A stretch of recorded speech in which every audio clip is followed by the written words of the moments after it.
Përpara urdhrave politik, duhet I bindet interesit të Shqipërisë sot.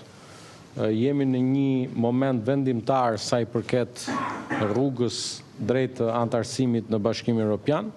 Synimi ynë është të përmbyllim bisedimet për antarësim brenda vitit 2027 dhe të përmbyllim procesin e plot pastaj të ratifikimit marrëveshjes së antarësimit dhe antarësimin brenda këtij 10 vjeçari, pra brenda vitit 2030. E parë në këtë këndvështrim, dua të jem shumë I qartë sot me publikun në radhë parë,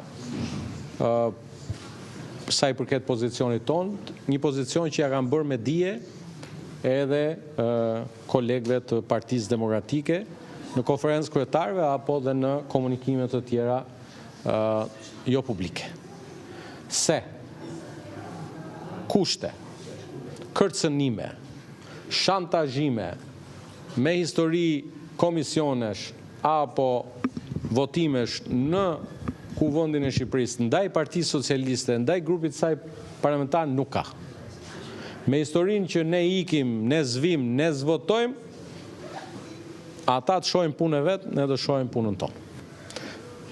Për të rikthyer tek përgjigjja e pyetjes tuaj, ne do të presim reflektim nga ana tyre, është një vendim emocional, I mirëkuptueshëm në kushtet e javës së kaluar, por besoj që emocionet do t'u kalojnë edhe pas gjelit detit edhe baklavas. Të lutem, të ta mbaroj. Dhe në janar, për shkak të mbylljes së sesionit, me fillimin e sesionit të ri, ti rikthehen punës. Në rast se nuk do ta bëjnë një gjë të tillë, duhet po e them sot që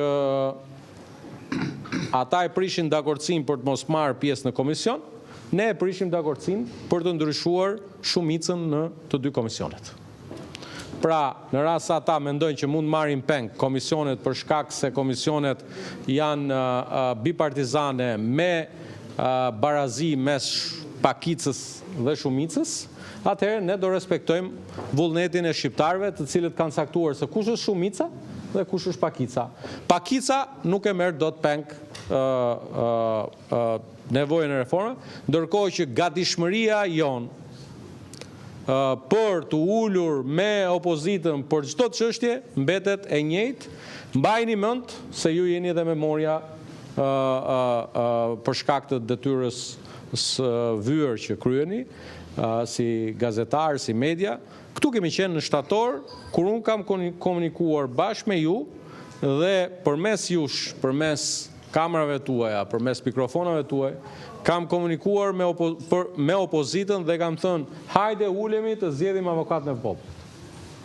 Jemi plotësisht të gatshëm të vim. Përgjigja po përmes kamerave tuaja ka qenë, ne nuk ulemi me ju. Nuk uleni me ne. Ne zgjodhëm kandidatin që sotët ju. Zoti Balla, pse është më rëndësi ngritja në komision etike brenda grupit parlamentar Partisë Socialiste? Muhamet, nuk e keni marrë vesh tamam çfarë mbledhja grupit, ka pasur disa çështje në rendin e ditës.